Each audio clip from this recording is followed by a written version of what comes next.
Это канал «Высшие технологии» с самыми последними новостями из мира технологий.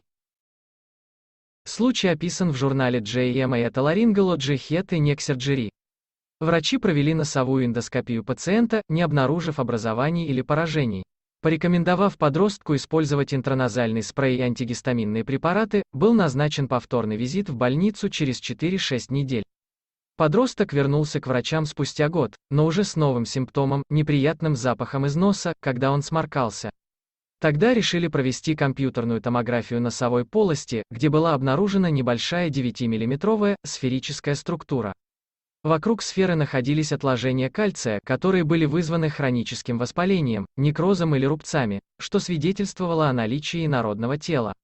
Извлеченный предмет оказался небольшой металлической пулей из игрушечного пистолета. Когда врачи сообщили родителям о находке, то родители вспомнили, что мальчику прострелили нос, когда ему было 8 лет. Поскольку в то время у него не было никаких симптомов, семья не подозревала, что проблемы в 15 лет связаны между собой. Здоровье ткань разрослась вокруг пули, из-за чего невозможно было чихнуть. Мальчик не пострадал от какой-либо серьезной инфекции, и после того, как пульку извлекли, он смог снова чихать и высмаркиваться без неприятного запаха. Ставь лайк и подписывайся на наш канал.